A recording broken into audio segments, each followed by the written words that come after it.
Përshëndetje të nderuar miq, Kuvendi i Shqipërisë ka mbyllur punimet ditën e sotme në mënyrë më të keqe, me një seancë që është zhvilluar mes kaosit të dhunës, tensioneve, flakadantëve, hedhjes së ujit, bidonave, letrave, dosjeve, edhe betimit të avokatit të popullit Endri Shabani, i cili në fund i ka dërguar edhe një puthje opozitës duke shkaktuar edhe më tej agravimin e situatës. Por ne sot do të flasim në një bisedë për situatën ekonomike, si po e mbyllim këtë vit, pasi politika edhe këtë vit e mbylli në krizë edhe me protesta, por familjet shqiptare si ka qenë ky vit dhe çfarë pritet për vitin tjetër. Për këtë çështje do të flasim me zotin Eduard Koruni, ekonomist finance, sekretari i shoqatës kontabilistëve financier me një përvojë edhe në fushën private të gjatë, njohës mjaft i mirë i financave të vendit. Zoti Koruni, të përshëndes dhe të falenderoj shumë. Mirdita, ju faleminderit për ftesën online. Faleminderit ju. Zoti Koruni, si fillimisht ky vit që po mbyllet është një vit pozitiv apo negativ për familjet tona? Që të bësh një gjykim, domethënë relatuar pyetjes tuaj, ka disa, nuk mund të themi që është pozitiv apo negativ, sepse për disa mund të jetë mirë, po për shumicën mendoj unë sepse mendoj se nuk është një fund viti i lumtur me tërë këto zënka dhe sherrë që shikojmë midis politikës për të gjitha çështjet. Unë më tepër dosha të fokusohesha. Ju tha që ka qenë një vit për disa mund të qenë i lumtur, por për disa të tjerë jo. Edhe kur flasim për disa të tjerë, shumica tek ata të tjerë duket sikur janë edhe shtresa më në nevojë edhe pensionistët. Patjetër, kryesisht pjesa e cila nuk e pret me ndonjë themi gëzim të madh këtë pjesën e fundit të festave të fund vitit, natyrisht që janë pensionistët, dhe në qoftë se do më lejoni, unë dua të bëj edhe 2-3, le të themi, 2-3 jo sugjerime, po zbulim flete, domethënë ngritje pete lakrori, nëse do ta bëjmë në mënyrë figurative, për ta parë realitetin siç është. Po, vjet u deklarua që në vitin 2024 në totalin e popullsisë të Shqipërisë ishin 724.000 pensionista. Këtë vit, nga të tërë burimet që unë kam studiuar dhe aq sa kam pasur akses në për këto dokumentacionin online, se tash jemi të detyruar të shikojmë, janë 737.000 pensionista, të cilët natyrisht qeveria i bëri me një, le të themi, i hodhi një qesk me ushqime, atyre që janë nën shumën 20.000 lekë, do flasim gjithmonë me lekë të reja, atyre që janë nën shumën 20.000 lekë do të jepte 15.000 lekë të reja, ose rreth sa i bie 1.250 lekë në muaj shtesë, nëse e pjesëtojmë me 12, dhe atyre që janë mbi 20.000 lekë do t'ju jepte 10.000 lekë të reja. Dhe numri atyre është 192.000, nga 737, 192.000 pensionista marrin mbi 20.000 lekë të reja. Tani, në këtë, nëse do ta quajmë ekuacion, kjo është, si me thonë, shkova ke filja dhe me lagojën, nëse është një fjalë e urtë popullore, sepse ai pensionist që e ka 19.900 lekë, do marri 15.000 lekë të reja, ndërsa ai që e ka 20.100 lekë do marri 10.000 lekë të reja. Qysh këtu fillon diferencimi? Dhe si njeri që ka punuar, ka njohur në disa sektorë, ka punuar në minier, ka punuar në kooperativë bujqësore, ka punuar në institut kërkimesh për bujqësinë, etj, s'ka rëndësi, në bankë bujqësore ka punuar. Kjo duhet të bëheshe me një lloj, dhe bëjnë specialistët, dhe bëjnë dhe programimet, dhe bën dhe AI-a rrezik, po të duash ti sot në kohën e përdorimit të inteligjencës artificiale. Kjo duhet të ndaheshe, sepse zotëri, si mund të marrë njëri që e ka 20.100 lekë pensionin dhe një deputet që e ka 150.000, 160.000, 170.000 lekë pensionin të marrin të 10.000 lekë. Kjo mund të ndashe në fasha. Dhe është shumë e kollajshme me një Excel e bën cili do specialist i më i thjesht dhe më i pakualifikuar. I thua, kjo këtu, edhe kjo, edhe sikur të bëhesh kjo. Këta nuk din apo nuk duan. Këta nuk din apo nuk duan. Ja, kjo është thjesht që nuk duan. Ky i ka rënë me një sopat. Po jo zotri, se u ta shpjegova. Një deputet, një ish ministër, një kudion se qa, merë 150.000, 160.000, 200.000 lek pension kam dëgjuar që marrin, të reja. 200.000 lek pension, duhet t'jesh CEO në Amerikë që ta marrësh për dalësh pension. Këtu më ne merë në Shqipëri. Ore, po ku gjejnë këto para, pra ne dalim bosh, neve të s'kemi para. Pa fol. Pastaj, për keq menaxhimin e tërë këtyre viteve nga 93 e mrapa, ku ne dëgjojmë tërë jetën, u vodh kjo, u bë kjo, iku ajo. Dhe më e keqa, pasojë pas 93-shit përveç vjedhjes, me dokumentacionin, me borderot, me dokumentat, ka në gjë që kupton? Po, ajo është një aspekt shumë i mirë që ju e përmendët. Unë në një bisedë që para një 2 javësh isha i ftuar në një televizion tjetër, ndjes ishte edhe një zotëri i cili kishte qysh nga 91 që merreshe vetëm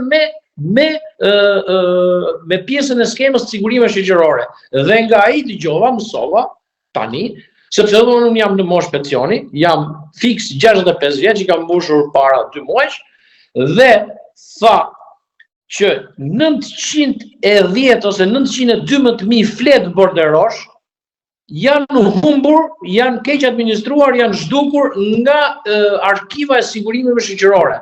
Dhe kjo do me thënë që janë paguar parat nga ndërmarrjet, nga entitetet private, nëse ka pasur ato 2-3 vite që atë janë paguar parat, do me thënë janë mbajtur njerëzve parat dhe nuk i gjen dhe nuk e quajnë si vjetërsi pune. Kjo është një skandal më vete, një çfarë them të. Nuk di dhe nuk e zgjen dot më. Dhe kjo është e keqja. Por, siç tham, që mos ta ndërpritja atë linjën e mendimit të mëparshëm. Ideja ishte kjo, që tërë këto abuzime që janë bërë në vitet e demokracisë, e fillojmë qysh me drurin e Arrës në 94 na ku diu se çfarë. E vim pastaj tek skandali me Qes Dian, e vim pastaj ke rruga Kombit, e vim pastaj ke skandalet e pafundme të kësaj qeverie nga 2013. O zotri, të tërë këta njerëz kanë vazhduar të marrin para. Ku i marrin para ndërkohë që vidhen? Dhe kjo është kultura e mos ndëshkimit. Dhe kjo është që këta që kjo zonja e zëvendës kryeministre që është akuzuar, kjo është unë nuk dua ta paragjykoj çfarë ka bërë ajo, po përderisa guxon ai organi i drejtësisë që quhet prokurori ose një nga degët e sistemit drejtësisë guxon dhe akuzon. Jo e akuzon, po hedh dyshimin e arsyeshëm se këtu ka abuzime tek tuneli edhe tek Nazare, ku janë ato çështjet që ka ajo, që këtu neve themi, ore zotri, po tërë këta njerëz që i vinë mrapa kësaj zonjës zëvendës kryeministre, këta marrin rroga më zotri. Po ku i paguajnë pra? Ku dalin para? Këta marrin rroga dhe buxheti varfrohet dhe këta nuk marrin rroga të pakta më zotri, sepse vetë kryeministri në qershor të 2025 ka deklaruar që paka mesatare në administratë publike na qenë nga 1.030 euro. 1.030 euro nuk e ka Greqia më burr, a kupton ku jemi dhe këta janë të gjithë që çfarë punë bëjnë, çfarë efikasiteti kanë. Nuk ndalohet një kokër leku. Skandali i pafundëm me ASHBR-n e fondeve të Komunitetit Evropian, sa u detyruan ata dhe asaj nuk i ka hyrë akoma një gjë në këmbë, asaj zonjës ish ministre. E treta, skandali me AKU-n, u futën 2.000 ton mish i kontaminuar dhe askush nuk u përgjigj, nuk u marr një ditë pune nga 3 njerëz, nga 3 sinxhir njerëzish. Natyrisht që neve do rrisim borxhin kështu. Pavarësisht se qeveria bëri këtë pjesën, se kjo është pak teknike, për t'u ashtu, pavarësisht bëri uljen e euros që ne nuk e dim si e ka bërë uljen, S'na ka thënë, nuk është bërë publike, ndërkohë që është një informacion i cili duhet të jetë publik, edhe për njerëz që e kuptojnë mekanizmin e financës. Ai uli euro nga 140, 138 lekë, 140 lekë ishte euro, e ka bërë 96, 97, 98. Grumbullon me të njëjtë, domethënë ti bli 1 euro, ti bli 100.000 euro me 14 milion lekë, sot i ble 100.000 euro i ble me 9.800.000 lekë. Dhe ky lanë edhe borxhet edhe duket sikur bën të figurë të mirë. Po kjo është një le të themi një thikë shpinë për eksportuesit, sepse të gjithë eksportuesit ankohen. Zoti Koruni, ju e përmendët se nuk isha ndërmend të hyja te kjo pjesë, po më që u ndalët te pjesa e skandaleve dhe ballukut dhe të tjerëve. Po gjithë këto miliona, po ndërkohë që nga struktura e drejtësisë kemi parë vetëm akuza, mos ka nevojë ata atje edhe për ekspert financiar që të gjejnë lekët ku vajtën. Unë nuk mund të hyj kaq në hollësi të kësaj pune. Por natyrisht që në Shqipëri ekziston një klasë ose një grup social i caktuar të cilët janë financier me shumë përvoje, sepse financa ka disa profile ose nën profile nëse do t'i quajmë, ke financë bank, ke analizë bilanci, ke analizë kostoje, është një pjesë të cilën natyrisht ne i kemi mësuar në fakultete kur kemi qenë dhe po sot janë një çik më të specializuara dhe natyrisht që bëhet. Pjesa më e rëndësishme nuk është analiza e abuzimit. Analizën e abuzimit edhe një që nuk ka mbaruar, që ka minimale në njohurive ekonomike, mund ta bëj. Pjesa është, ore kush paguan për këtë? Sepse ky zotëria ta thash unë ty, ky paguan një administrat rreth 216.500 veta janë njerëz që paguhen me taksat tona. Ne akoma si popull dhe nuk e di pse këto partitë që janë në opozitë nuk e ngrenë këtë. Ora taksa paguesi është mbreti, nuk është klienti zotëri. Klienti është mbret në dyqan. Taksa paguesi mbush thesin e qeverisë me para që këta të bëjnë shpenzime. Dhe në botë punojësi administratës kuptohet, punojësi administratës lufton për dhe bën ose ata ligjvënësit bëjnë gjithçka të mirën për t'u lehtësuar punën taksa paguesve, me qëllim që të rritet volumi i punës, me qëllim duke rrit volumi i punës, rritet të ardhurat edhe për pjesën e taksave, ai rrit numrin e vendeve të punës, ai bën vetëm punë të mira nëse ti ja lehtëson punën taksa paguesit, shton eksportet të cilat natyrisht rrisin prosperitetin dhe pavarësinë e vendit. Jo të marrim sepse ne kemi ta thashun. Unë nuk e di. Kemi thesin i cili mbushet nga taksat, kemi edhe theksin që harxhon qeveria. Qeveria zhvën nga ty me votues dhe me këto mekanizma të tjera, të cilat këto janë pjesë më shumë le të themi të aspektit politik e holl, për të administruar paratë e këtyre taksa paguesve. Tani më thuaj më zotriti, kur ti nuk e mbush dot thesin dhe ke më shumë shpenzime dhe do dalim edhe ke pjesa se un kam nxjerr shënimet për buxhetin e vitit 2025. Ky merr kredi. Po kredit kush do t'i lajë zotri? Do t'i lajë brezët që janë punë, fëmijët e fëmijëve të atyne, e ka bërë Erjan Braçi këtë, ai deputeti. Në qysh atëherë para shumë vjetësh kur ishte në opozitë PS-ja. Tha, çdo shqiptar tha lidh me 2.304 euro borx. 2.304 dollar borx, se ishte me dollar atëherë, duke si të dalë. Po çrëndsi ka? Çdo fëmijë që lidh tha është minus 2.000. Dhe këto do paguhen, dhe kjo dihet. Institucione ndërkombëtare financiare janë si ta them unë ty, janë kuçetra, nuk ta kenë qartë shqiptarët që nuk falin kokën, jo vetëm falin kokën. Por të kërkojnë edhe interesa. Po më sjell ndërmend skenarin grek, për atë po flet. Po natyrisht, po greku ishte mbrena e us, ne jemi jashtë, ne nuk kemi hyrë akoma në bashkimin. Mund të ndodhë këtu tek ne e njëjta gjë?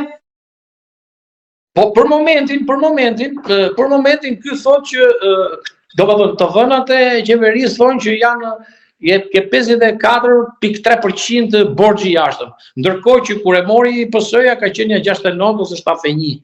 Po ta thashën ty, këta bën një mekanizëm, do të thonë qeveria, se po themi këta, po i lej pa emër. Pjesa e ekonomike e qeverisë bëri një manovër duke ulur euron, duke të vlerësuar euron dhe pa marrë fare parasysh të lajm borxhin thanë ata, po pa marrë parasysh se çfarë dëmi shkaktuan eksporteve shqiptare. Sepse ulja e euros e pësoi individi edhe biznesi për të shpëtuar shtetin. Bravo, ashtu. Zoti ju thatë pak më lart që taksa paguesi është mbreti. Tani problemi është këtu tani, te kjo paqja fiskale. Më duket se u bë paqe me hile kjo, sepse ai që pagoi e hëngri, ai që s'pagoi shpëtoi. Unë kam folur edhe tek emisioni që isha tek ai televizioni tjetër në aspektin e paqes fiskale. Unë fola një diçka, domethënë sugjerova diçka sepse nuk ishte se na merret na dëgjojnë shumë neve. Ideja ishte kjo. Ky është problemi që ekspertët po ngjojnë gjithmonë më pak. Vërtet ti shtet po fal 507 milionë euro ishte shuma në ato fillime, tani thuhet që ka shkuar rreth 1 miliard. 1.7, 1.17. Sa? Më duket 1.17 apo 1.7, u rrit akoma më shumë. Jo, nuk besoj të jetë 1.7, po ka shkuar 1 ose 1 miliard e diçka. Të tëra këto tri ne nuk themi që të mos falen. Por ne duhet të bëjmë detajimin se kujt i falet, sepse për shembull në ligj ku nuk mund t'i bëjmë dot oponentës qeverisë, në projekt ligj ishte, kjo është projekt ligj akoma. Kjo ishte thënë që detyrimet për e vjetra, për sigurime shoqërore nuk falen.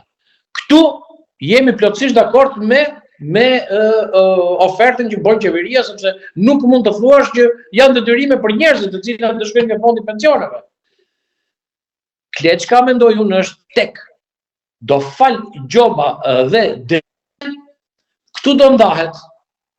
Këtu duhet një analizë super të thellë e cila nuk nga njerëz që nuk janë të zanatit. Këtu hyet edhe thuhet, kemi një biznes i cili ka kryer një punë private apo publike me paratë e tija, më dëgjon me vëmendje, paratë e tija. Dhe ka mbetur disa detyrime, disa taksa, disa gjëra i pa i shkryer. Kjo është njëra gjë.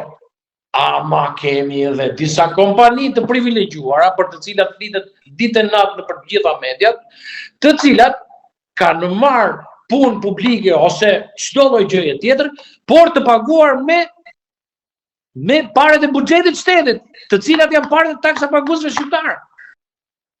Atëherë, çfarë ti falësh këtyre ti? Këti jo vetëm që ti marrësh parat, po ti vësh edhe gjobë nga parat që mund të ketë krijuar me punët e tjera, sepse ky ka abuzuar dhe s'ka dhënë parat të cilat ishin nga buxheti i shtetit, nga ajo qelisa fillestare që i mori për të bërë një punë, për të bërë një urë, për të bërë çfarë duash ti, një kanal vaditje apo një fabrikë apo çfarë duash ti, ose një incinerator, në fund. E ka marrë nga parat e shtetit, ka bërë se ka mbaruar punën, ka lënë edhe detyrimet pa paguara. Që kjo është një skandal i tmerrshëm. Këtu duhet të ketë një analizë super të detajuar për të gjetur fajtorët dhe për paqe. Si që edhe paqe fiskale. Çfarë paqe fiskale? Çfarë këto marrëdhëna? Më kuptoj pasoja besoj do ketë kjo në absolutisht do ketë pasoja, po do ketë pasoja më sepse siç e tham neve, koncepti për t'ia shpjeguar dëgjuesit aty që mund të dëgjojnë, për t'ia shpjeguar dëgjuesit. Ora kemi një thes i cili do mbushur. Ky thes mbushet vetëm me paratë të taksave të shqiptarëve. Me atë që këto partitë opozitare thonë është 20% ke buka, 20% ke domatet, ke djathi, ke sheqeri, ke vaje, ku diun se me radhë, nga kjo deri tek fatura e energjisë elektrike, që është edhe ajo me 20%, edhe ujtë me 20%, gjitha kjo të vëshëja është skeqi bosht, value added tax, i thot anglezi, ose tax e vlerës shtuar. Bravo, shumë mirë, kjo është njëra nga, tjerat janë ato të ardhurat që për fluturimet 100 euro që për avionat që kalojnë, të ardhur gjitha grupimet të ardhura janë shumë dihen ato me fjalë, nuk është se janë të paditura. Dhe këtë shqipuna është si të shpenzojmë këto. Nuk thashë ti. Po. Do më falë. Do doja të ndaleshim në fund edhe tek çështja e buxhetit që në këtë vit që vjen do marrim më shumë, do paguajnë në ashtuar në taksë re, do kemi në investim më shumë, apo edhe këto do shkojnë sikur thatë ju ai thesi, nuk dihet ku do shkojnë. Unë t'ju them të drejtën, unë lexova pak, mirë, por që të flasim për buxhetin është një si ta them unë, është një çështje goxha e detajuar, megjithatë unë do përpiqem sa më thjesht të jap mbi atë që lexova. Për vitin 2026 tek projekt buxheti që lexova unë, thoshim që kemi buxheti i shtetit që përbohet nga buxheti vendor dhe fonde speciale dhe të ardhurat që vijnë nga sigurimet shoqërore dhe shëndetësore dhe kompensimet për ishpronarët. Ky është në koncept buxheti i shtetit në pjesën e atyre.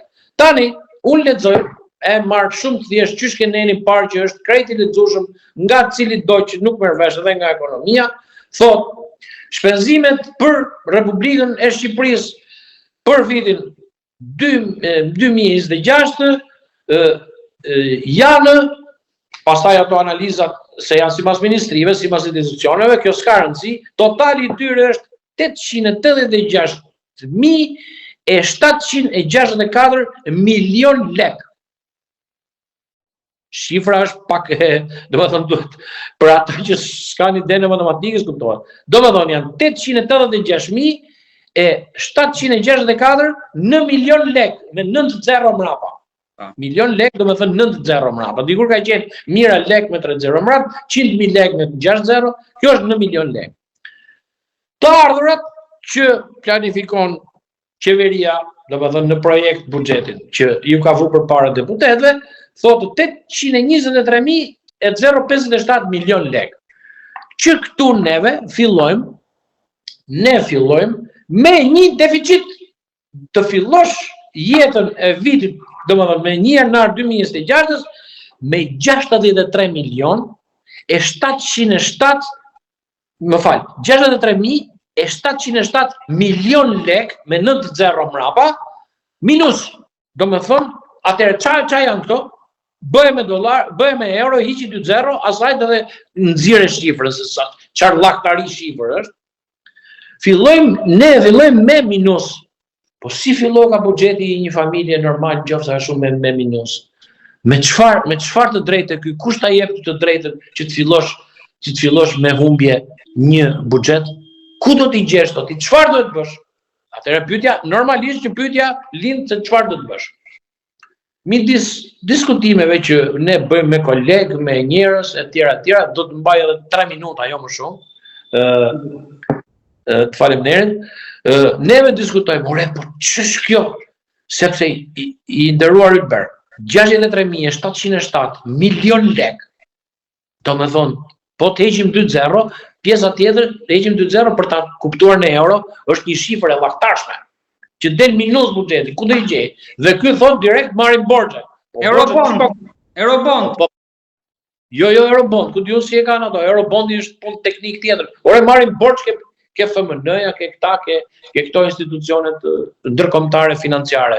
Fondi monetar. Po si ka mundësi zoti Kuruni se kështu ju thoni kemi borxh, ndërkohë që nga krau tjetër e kemi borxhin diku te 50 e ca. Mos kemi ndonjë borxh të fshehur gjikundi? Jo. Ajo 54.3% është borxhi i evidentuar në fund të vitit 2024 i tërë kohrave. Do me thëmë, borxhi publik quhet, kemi nuk ka të bëj me pjesën të ardhura shpenzime të vitit buxhetor. Prit, mos u nxito. Borxhi është sa para ke ti në raport me prodhimin e përgjithshëm bruto, me GDP-n që i thon. Bravo. Dhe supozojmë ke 8 milion GDP dhe në 8 milion GDP 53.4% janë borxh tek institucionet e huaja. Kurse kjo ishte vetëm për vitin 2026 kjo shifër që thashun. Edhe kthehemi ke ajo pjesa ku shpesh, siç ju thash, e diskutojmë me njerëz që merren me këtë punë, që marrin vesh nga kjo punë. Dhe bëm një llogari të thjeshtë. Do më lejosh të bëj një dy detajime një dy shënime t'i lexoj këtu sepse nuk janë shifra të kollajshme. Në vitin 2024, po marrim 2024-ën që kanë dalë të dhënat, me sa kemi lexuar, janë në tërë pjesën që paguhet nga taksat e shqiptarëve, janë 216.500 punonjës. Në një popullsi prej gati 1.84 milion banor, do me thonë 1.820.000. Ndërkohë që në Sloveni, e cila ka të njëjtat, le të themi, pak a shumë numër popullsie dhe sipërfaqe me ne, dhe ka industri shumë të zhvilluar, shumë më të zhvilluar, për bujqësi nuk di sepse duhet të lexoj, duhet të kërkoj, ka 67.000 punonjës administrativ. 216.000 me 500 me 67.000, 1/3. Mbiles më pak se 1/3, sepse 21.000 që po ta pjesëtosh bën 7. Lena del, do me thënë 1/3 më pak ose 30% të njerëzve që punojnë në administratë. Tani marrim, ne i bëjmë një analizë kësaj pjese. Në sektorin në këtë administratën publike, ne kemi dhe shërbime të domosdoshme, të cilat nuk mund t'i shmangim. Dhe kemi me çlluhet janë 23.500 punonjës në sektorin e shëndetësisë, ku përfshihen mjek, roje, shoferat, ambulancave, sanitar, gjithë ndihmës infermier, me radhë. Në sistemin edhe atërë të bashkive, ose ndihmës mjeke, mami, njerëz që punojnë në shtëpitë e lindjes, në maternitetin që quhen, etj. Janë 23.500. Thuhet që kemi dhe 10.000 ose 11.000 policë, që janë për rendin. 11.000. Nuk flas për policë bashkiake. Thojnë që janë edhe 2.000 ose 2.500 zjarfiksa. Dhe po t'i heqim nga 216.500, ne na ngelen i dashur 181.000 veta që janë punonjës ministrie, punonjës bashkie, pastrus, gjithë njerëz që paguhen me taksat e shqiptarëve. Një kjo. Bravo. Dhe siç tham, siç e parathash, zoti kryeministër na mburret neve se paga mesatare në sektorin publik në qershor të vitit 2025, u mburte, na ka arritur në 103.000 lekë të reja, ose 1.030 euro, 1.035 euro, sa bën ajo. Ashtu, shumë në rregull. Po ta pjestojmë neve këtë, po të pjestojmë të 103.000 lekëshin, që do me thonë me të vjetra, unë s'kam qetë flas me të vjetra, po ndoshta ta kuptojnë njerëzit, 1.030.000 lekë vjetra, 103.000 të reja. Po ta pjestojmë me 24 ditë pune, që zakonisht llogaritet, kjo i bie 22.9 euro dita e punës. Për të thjeshtime, unë e kam bërë 22.5, jo .9. Tani, po të shumëzojmë i dashur, 181.000 me 22.5, bëje vetë shumëzimin sa del. Del një ditë pune, vetëm për këta, i përjashtuam zjarfiksit, i përjashtuam policët, i përjashtuam njerëzit e sistemit mjekësisë, sepse ata janë në punë.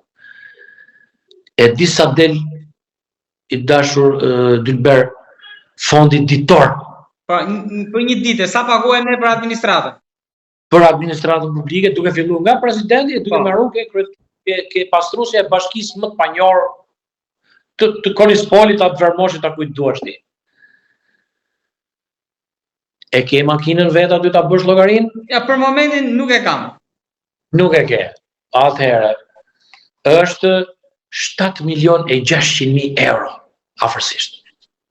Një ditë e administratën i kushton këtij populli 7.600.000 euro. 7.6 milion euro për një ditë e kushton administrata në Shqipëri.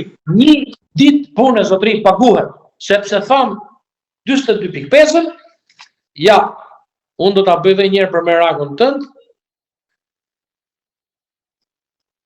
Pra për 1.8 milion banor që thatë ju, 1.84, po 1.84, 7.8 milion 7 milion euro. Atëherë, kjo është një llaktar.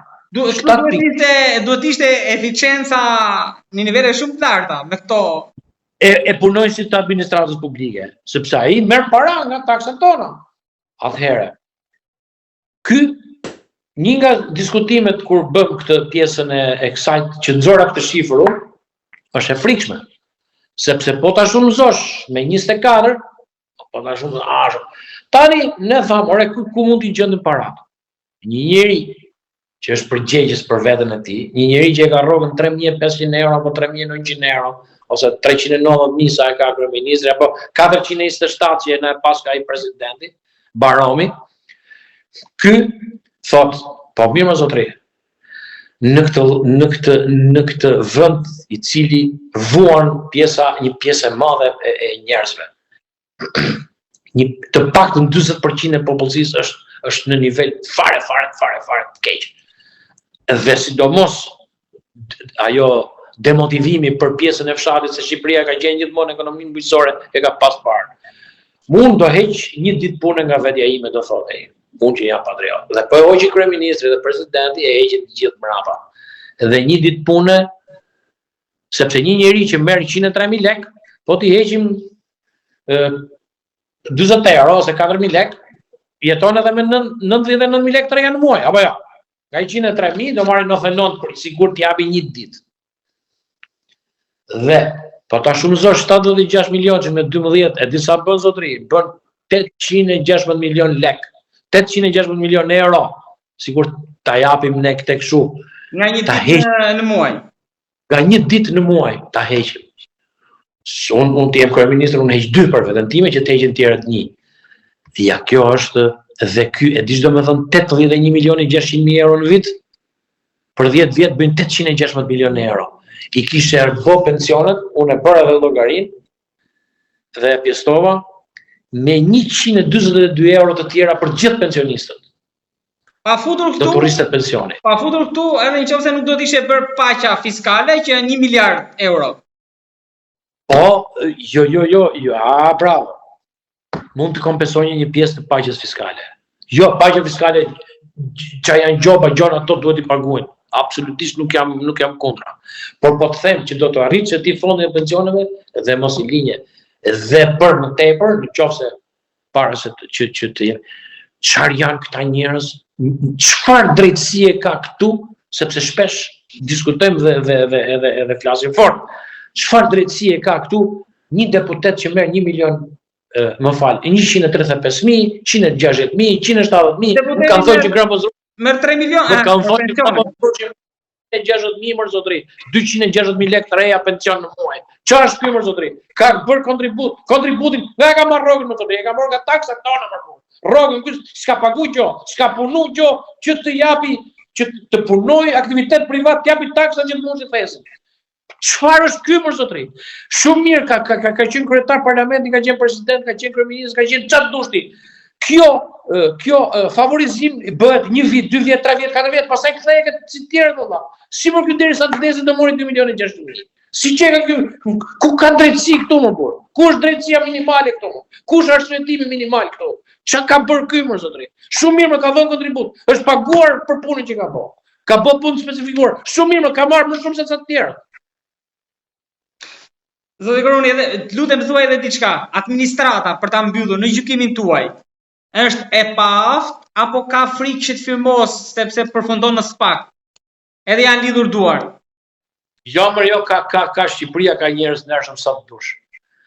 Atë kujtohet që nxorën, para një 3 vjetësh që nxorën atë tenderin e kapeleve të ushtrisë dhe të uniformave të ushtrisë, ku ishin abuzuar 23.8 milion euro. Po, të policisë të shtetit. Po, të policisë të shtetit, dhe e kishin nxjerrë koston në një kapele 350 euro, mos gaboja 280 euro.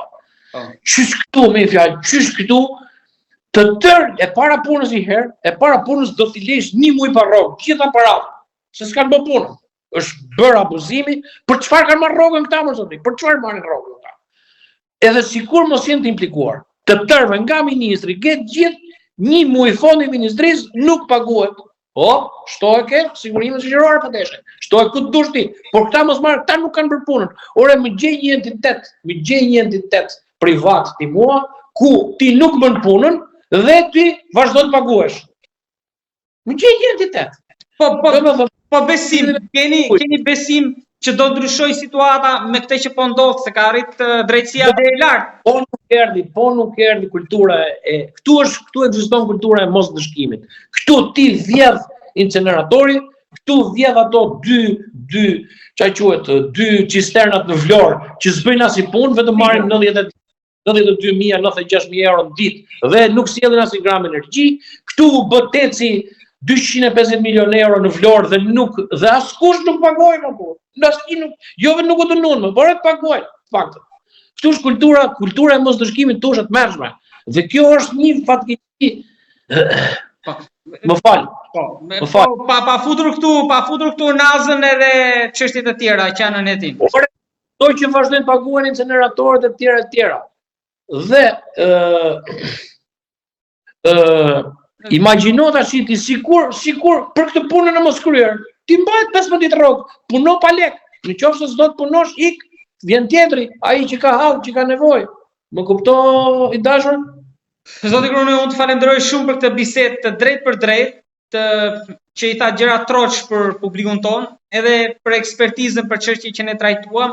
Shpresoj që të kemi mundësi të flasim sërish në të ardhmen, sepse ekspertë të tillë që flasin troç pa doreza na duan sa më shumë, edhe unë të falenderoj shumë dhe të uroj më të mirat. Edhe unë të falenderoj.